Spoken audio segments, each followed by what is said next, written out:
Ladies and gentlemen, welcome to the next segment of Ask the Zamboni Experts podcast. I'm Marty Elliott, sales account manager out of Zamboni, Canada. And my other host is Doug Peters, our regional manager of the United States. Two great guests, and you're going to enjoy this podcast today. We have David Santee, who's our silver skating medalist and figure skating USA national medalist, and also Scott Moir, our two-time Olympic gold medalist. Welcome, gentlemen, to today's podcast.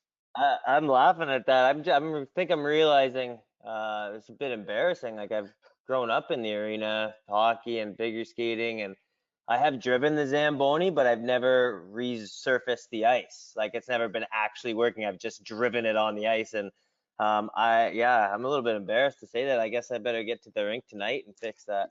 You better talk to Will. You got to get Will to get you on the machine and do some I know, ice surfacing. yeah. Yeah, I'd like to. I don't know if they'd let me do that at the Scotiabank Arena or whatever it's called now, ACC, or I'd love to do that, but. Well, I got to tell you, that's a great setup for my next question. You guys are both aware of David Ayres, the backup Zamboni driver, or backup goalie Zamboni driver for their practice facility for the Toronto Maple Leafs. Here's my question: has a Zamboni driver, backup driver, ever come into the skating performance in your worlds and actually had to figure skate that you're aware of? No, but since I now know that Scott has driven a Zamboni, he's our guy. You think so? I think the good days are behind me, possibly, for performing, but I'm a Leafs fan, so that really hurt. I don't think we even picked up a point that night, so let's not bring that up too much more. What team won that game? Oh, Yeah, not the Leafs, the Carolina Hurricanes. Carolina, yeah. And they got beat by what? A backup goalie that was a Zamboni driver? Whoa.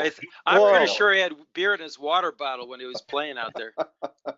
I thought he got called in from one of the suites. The first couple shots looked like he might have been having a couple of beers for the first period. Hey, Doug, you got to be careful because David Ayres, I put out an email to him to join us as a guest on a future podcast. So you might want to be careful what you say. It is. When is the fantasy camp? I want to know. I'm going to sign up for that.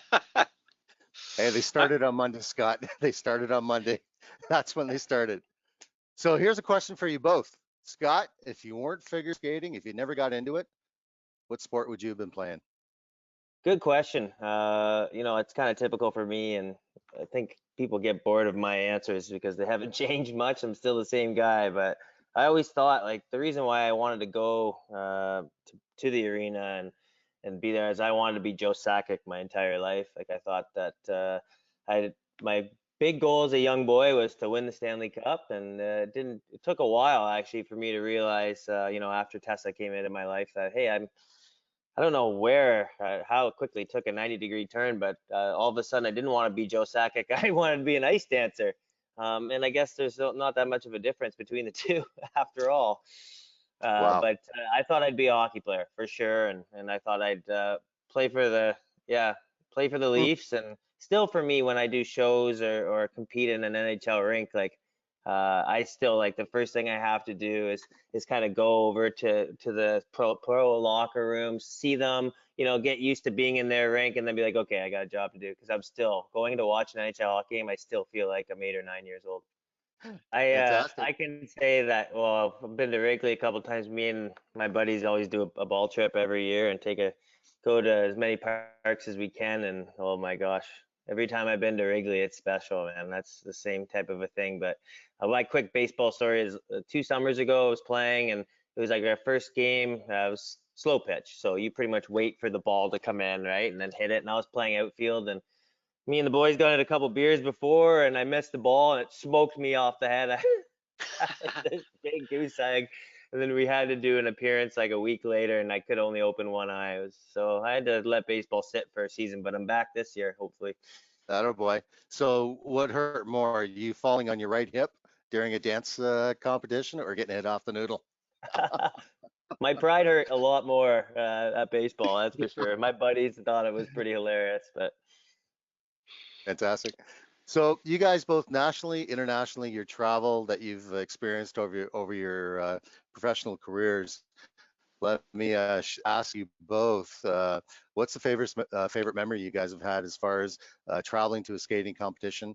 Could be exotic, remote, and perhaps share a fun story of something that's taken place. Could be in a hotel, could be at the arena, could be with locals. Maybe you can share an experience. We needed it, I guess. But it was kind of funny because one of my biggest rivals was Charlie White, when I was skating, and we trained together, but we also had a really good friendship. And kind of between 2010 and 2014, like we were such intense rivals that our friendship changed a little bit. But we'd always talk about going into Vancouver. I'd always say like that line, like, "Oh yeah, it must be a miracle if America's winning hockey at the Olympics," and blah blah blah. And he'd fire back as like, I don't know if many of you know Charlie White. He's quite a good hockey player. Yeah, He's Yes, Triple he A. is. He's yeah, he triple A. played Yeah. those. I think he played. What he played? One of those Victories Honda, no, Honey Baked or whatever. One of those Michigan teams, anyways.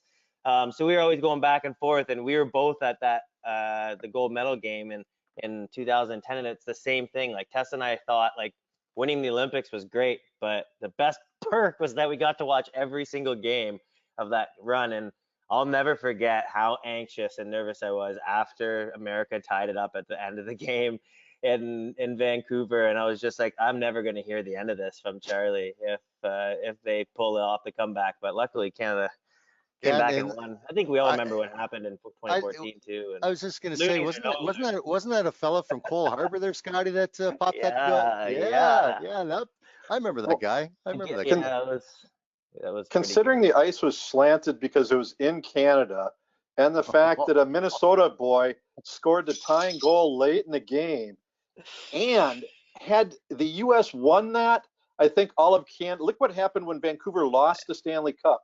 Could you imagine what would have Yeah. happened in Vancouver had they lost the gold medal on their soil with the greatest hockey players in the world against this upstart little country called the United States of America? Oh my But here's gosh, I the can't best. even fathom it. Here's the best backup, Doug. We did win the gold medal, and you're talking to one of them that won it right now, baby, on No, home no, ice. A lot of number people two's don't okay. know. No, but a lot of people don't know that first Canadian dance pair, first Canadian Olympians ever to win a gold winner medal on their own soil. A lot of people don't know that. Stammy, correct there, Scotty? Is that No, correct? I think that's right. Yeah. Are you talking Yeah. about Tessa Virtue again? Yeah. I just got to stand beside her through all those times, but I can't remember her stats, but they're pretty impressive. They I are what very I think impressive. about when I talk about the Olympics in 1980, I was I don't quite remember that one. No offense to you fellas, but I will say that I still look back at 2018, and I had a lot of friendships of the teams like the non-pros that went or the pros that were playing in Switzerland or whatever. But I mean, I think we missed probably the like best hockey tournament we would have ever seen. The American team would have been so strong. Canada would have been amazing. It would Yes. have been so awesome to see. I'm a little bit sour about that still, but that's okay. We didn't win Yeah. that one either. That's probably why I'm sour. The door's still open for Beijing 2022. They haven't made a decision yet, so you never know. See what happens. So, Scotty, what's The your loony biggest under that is. experience? Yeah, well, I'll be there. Trust me, it's Tooney this time, not a loony. What's your biggest experience in traveling, Scotty? Good question. It's hard to replace being at a home Olympics. But I will say that being in Pyeongchang and just kind of for us, it was kind of the pinnacle of our career. So competitively, we felt like we were really on top of our game, and that was the whole reason why we came back to compete. So selfishly, that was probably the highlight of our athletic life. But in some ways, Sochi is a sweeter memory. We weren't as ready. We got there. We got our ass kicked by the Americans, and probably deservedly so.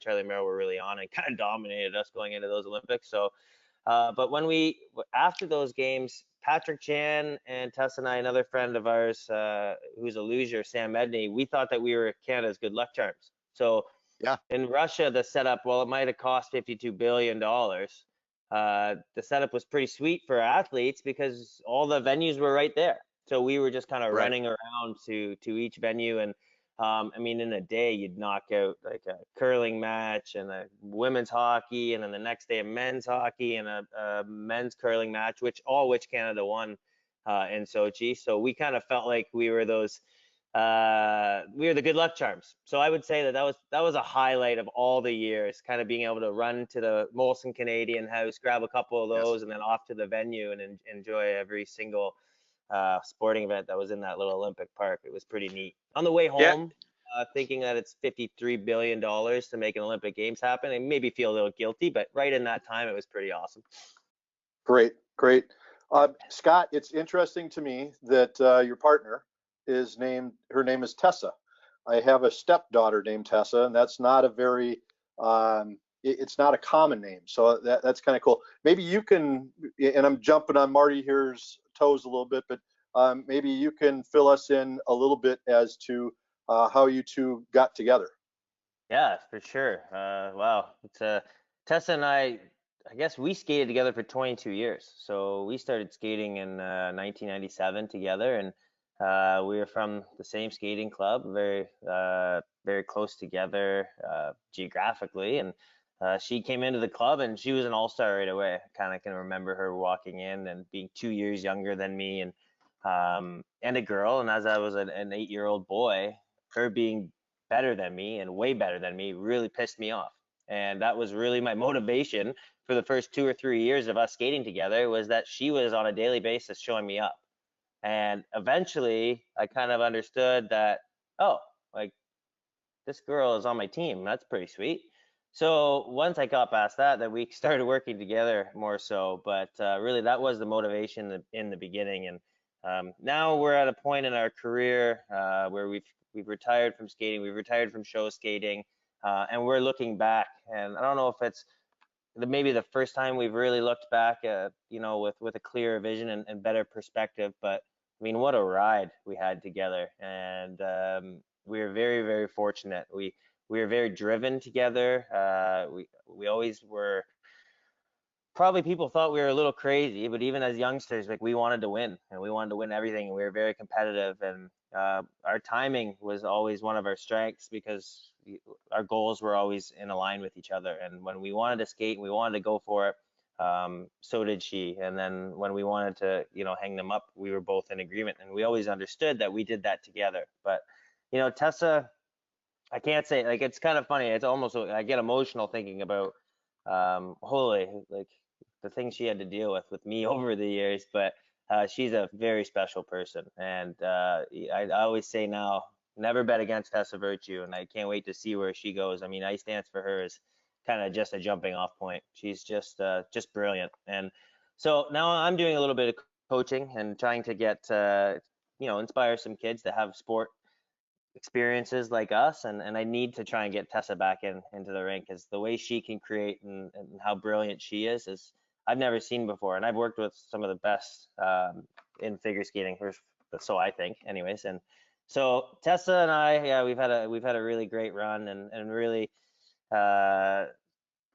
interesting, through adolescence, and everyone thought, well, we had this secret relationship going on, and we did love each other, but it wasn't romantic. And one funny bit, you said your daughter, stepdaughter's name's Tessa, but I know two Tessas, and one, my brother started dating and is now his wife. So with all the dating rumors and stuff, my sister-in-law's name is Tessa Moir. So she goes into work, and during the Olympics in 2018, when we kind of went through the height of our, I guess, popularity, and all social media and all that crap that everybody does, and she'd go into work with clients that she's worked with for years, and they'd be like, Tessa Moir, are you a skater? And she's like, oh my God. So those are the two Tessas I grew up knowing, and now we've seen a lot more kind of coming through. People watch the 2010 Olympics and started naming their kids after Tessa, which is good. She's a good role model. So Amen to Well, that.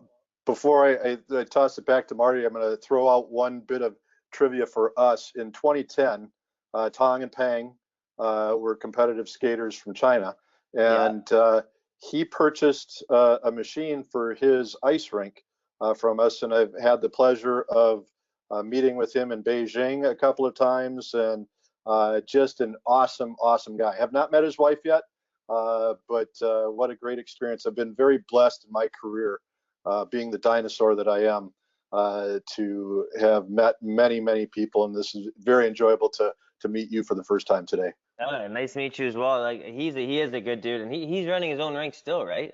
Yeah, Yeah, he's got a couple over there, and hopes to develop more training programs. And we actually got to hand the keys over to him from a machine built in Canada, a 650 that went over to Beijing, and we had it at a show, and it was great experience.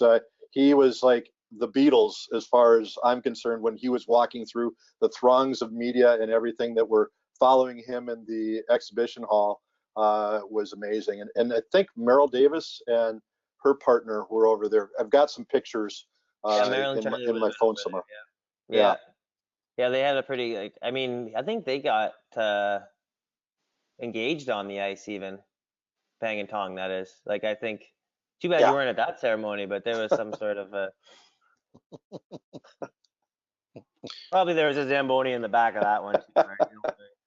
Hey, Scotty, here's something, a little trivia for you. If you're ever out in Vancouver, and I think you probably can have a couple beers with Michael Bublé, he does have a Zamboni in his house. No, he doesn't. Wow. He does. If you want to drive a Zamboni, just have beers back at his house. He'll take you downstairs in the elevator and have at it. You can drive a Zamboni all day long and drink beer. I'm impressed he has an elevator, much less I was just going to say, it's good to know another guy who has an elevator in his house. It's a real pain in the ass to get him serviced. Mine is just always, tough to get figured out and going. And I only have one floor, but I got an elevator. I was going to say, I know guys with an elevator, but they live in apartments. Oh, this is getting good. This is getting good. Scotty, I do know the family a little bit, and I think you can share a little bit about mom and brothers and cousins. So share with the audience. Oh gosh, where do I begin here? But it's so funny, actually, David, to hear you tell your story, because there's a lot of similarities, and it's kind of weird how two different worlds, well, not different worlds, but across the continent, and still so similar. But I came from a skating family as well.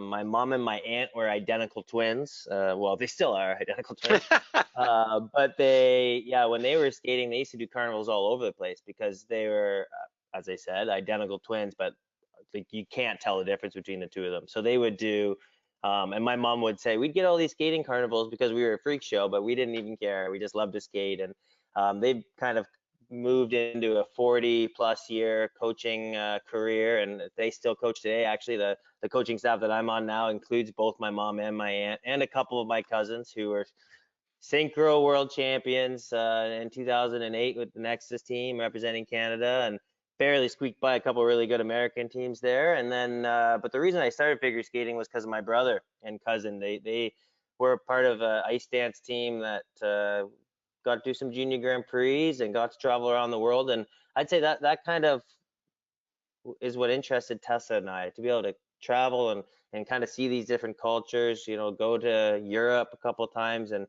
that's what really got us hooked. And then obviously the goal of the Olympic Games took over from there. But it really was inspired by my cousin Sherry and my brother Dan. And it's kind of interesting how that kind of sticks with you. And they've gone on to live. They have families, and my brother is a firefighter in Calgary. I'm very proud of him, and I just kind of stuck with it, I guess. And here I am, still ice dancing at 32 years old. What was that emotion like when your son decided to go hockey instead of figure skating? Like, in a way, as somebody who doesn't have kids but is looking to hopefully have kids, I kind of hope that they take a different path, so you can have a little bit of a different learning experience, or maybe too much about the figure skating world or whatever. I'm kind of interested. That's the one I still feel least comfortable with, so I hear you. I was just chuckling at your story about you kicking your brother's butt in basketball, because I just mopped my brother up in golf this morning, and it doesn't get it old. I still feel like I'm 12. Like, kicking his ass is still so satisfying. How many strokes did he give you, Scotty? He had none, and I played awful, but he played more awful, so that's great. It doesn't matter. Was your score lower? Yeah, Yes, I had like 5 strokes on him, which is it's great. I might have to send him a text here and make sure he knows. But yeah, I don't remember being slighted too much by the Americans. That's for sure. No, that's definitely not from them. I mean, so you guys, remember me though. Well, yeah, of course. It was it was all the dollar bills you were throwing our way. So yeah, anybody remembers that? All the 2-foot skating and hiding behind Tessa. It's hard to forget. Would that have been plastic money, or would that have been coins that they're having to throw since it's Canadian? And what's a $2 coin's worth about 27 cents US? You know, the plastic money works a lot better on the ice, especially if we just had a flood, because it doesn't get wet and rip. It's still just as durable. So that's why we had to go to that in Canada, always being on the ice. Uh-huh. Plus, if you ever dropped a $50 bill in the snowbank, you're pooched. Ours is just. So guys, got to ask a question. Growing up, who's your idol? Who's your skating idol? And have you met them? Well, what the hell am I supposed to say now, David? You took all the good things. You should go first. See, if I go first, then No, all bets are off. You deserve it. It's kind of similar, and it's actually interesting that you kind of talked about what it was like being a young male skater, because I was lucky like David, and I played hockey with all my buddies, so I never really got ribbed about being a figure skater. And people always like, oh, it must have been tough, but my buddies also had to play hockey with me, so they were pretty cautious on teasing me about being a figure skater, because they knew that night we'd be on the ice and I'd be skating circles around them. But the other thing, if someone outside of our circle would maybe tease me a little bit, and if one of my friends didn't hear them, after they kind of calmed down, they'd always be like, do you know Elvis Stoico? Because everyone always wanted to know about Elvis in Canada, and because he was just a different type of figure skater that Canadians had ever seen before, and he brought such an intensity, and for an everyday hockey guy, they just loved that about Elvis. So when I first started skating, that's really who I was into, who I followed, and who I wanted to be just like. I wanted to do Return of the Dragon, and then they quickly changed to Dave Pelletier, because he was a really good friend of mine and a good role model, like you said. And coming in onto the scene young and going to our first Olympic Games, as a favorite to win, we had to rely on role models like that, and I still do. And you hear all about the cattiness of the sport of figure skating, and I was lucky to have great role models and people that I look up to.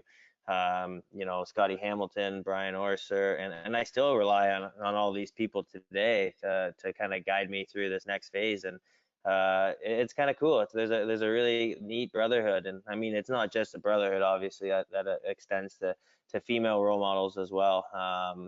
But it was kind of a cool ride that I was able to be on it and be able to rely on all those people, especially walking into your first Olympic Games without really having a clue on what to be there. And I think if I didn't have Barb Underhill, who works for the Toronto Maple Leafs, the best hockey team ever in the history of the world, but if she didn't tell me about her experience in '88 when they wiped out going into their last spin, I think there's a real chance that I would have blown it at the end. I'm hugely emotional, and she always talked about how she thought she let that slip through her hands because she lost focus before the program was over. And Tessa and I, through every Olympic, World, Carnival skate, whatever, after she told us that story, we always had a saying to remember not to lose focus until we got into the ticket to the kissing cry. And stuff like that we were lucky to have that, to be able to share those stories, much like today with David. It's kind of neat to be able to walk down memory lane, but there's also so much to learn. And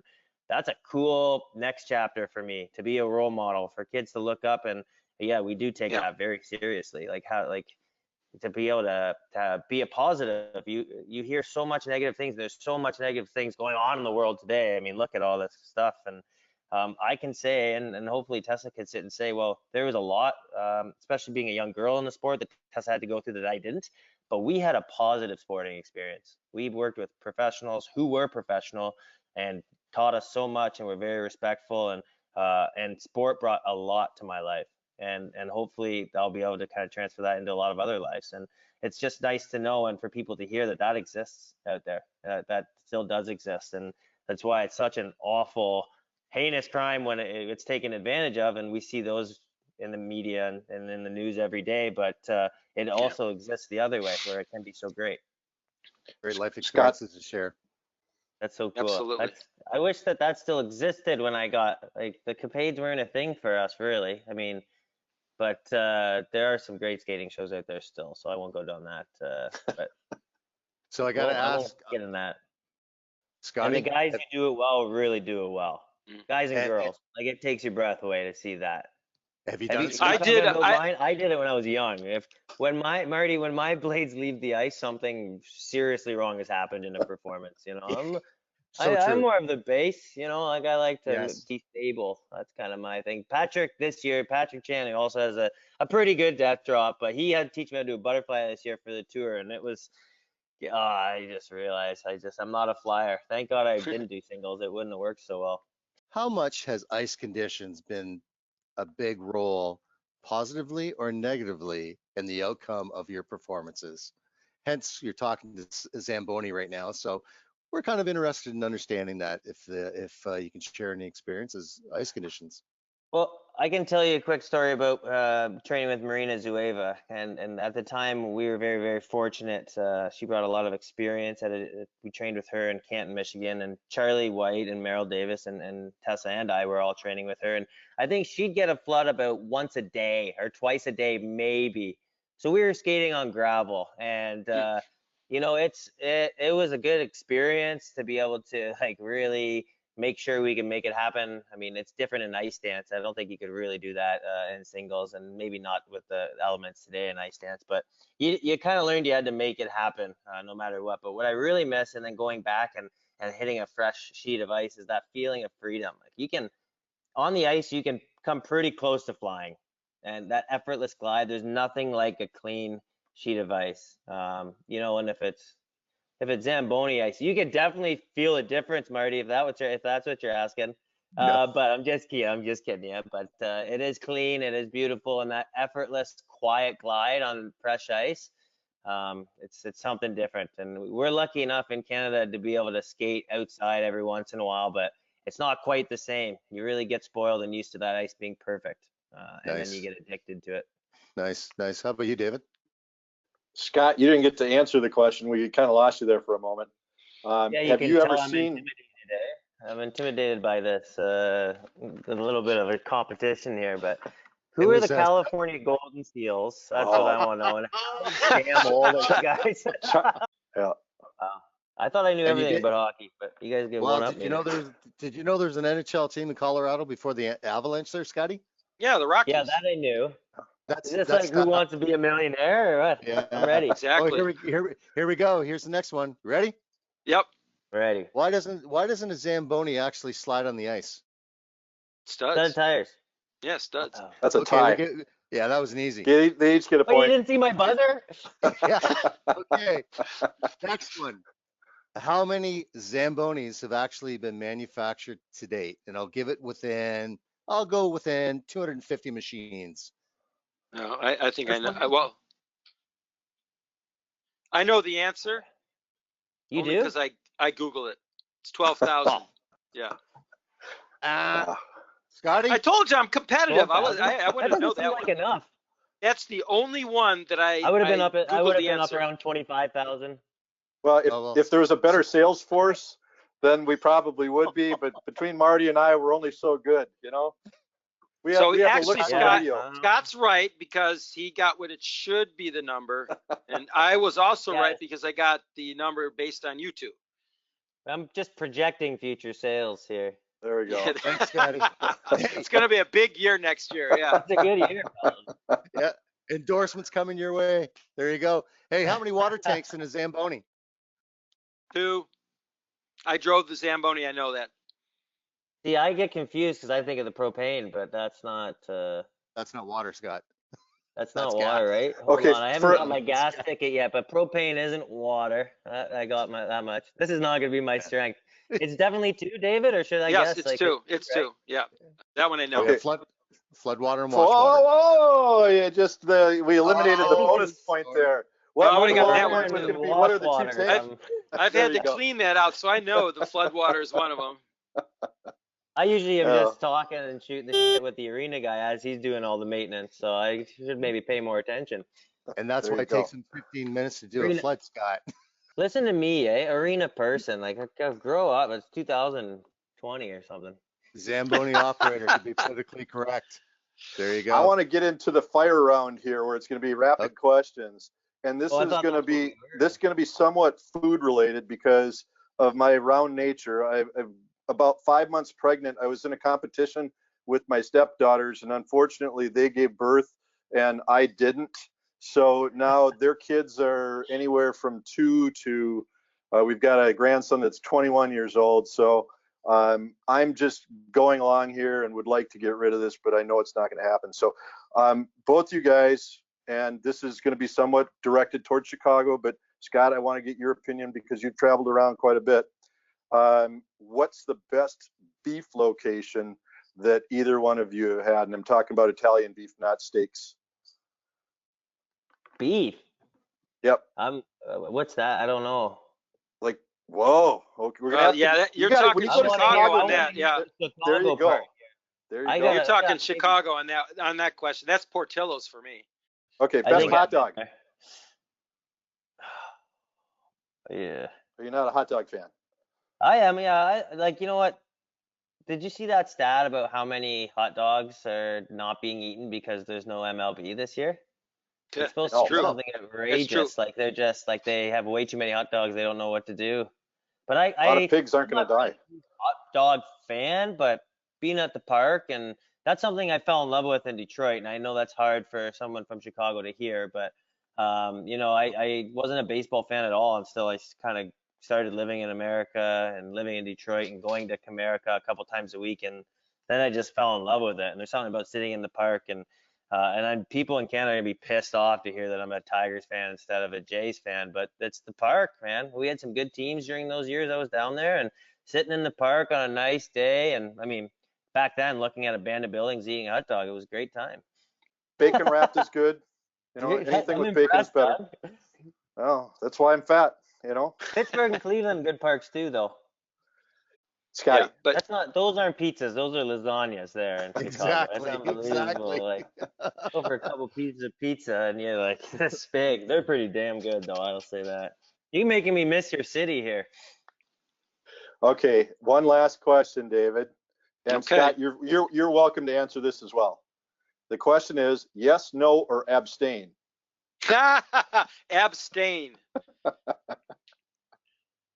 I gotta hear that. What's the background? Doug is famous in ISI board meetings. No matter what the vote is, he abstains. So Scotty, you know us Canadians we're just so grateful, and we're just nice people all the time. We're always saying thank you. So the Skate Canada thing wouldn't match ISI, so don't worry about it. It's all good, buddy. It's all good. It's all good. Kidding, Yeah. So let me take you to this last question before we bring it to an end. A lot of things going on. You both spoke about that we're dealing with right now. COVID-19. I know you're both part of your Skate Canada for Scott, ISI for David.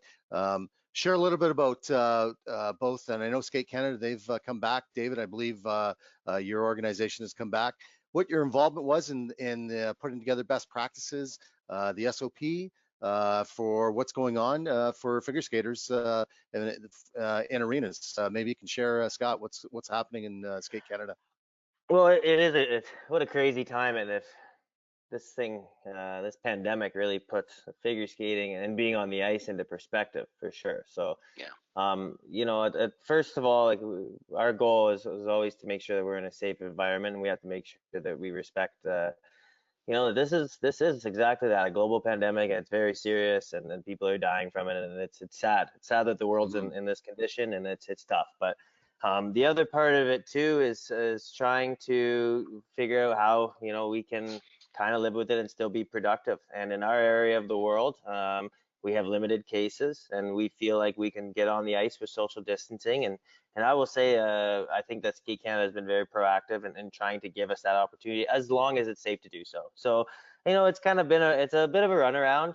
Everyone's trying to figure out what direction this disease is going to go, and then now how it's going to affect the world, and in that also try and offer young people an opportunity to get out and do things that are quote unquote normal. And skating is that outlet for a lot of our athletes. So we kind of, like, I was impressed with Skate Canada and bringing out a return to play protocol that was safe and easy. I mean, I'm an ice dancer, so my students, they're skating, but they're not touching right now.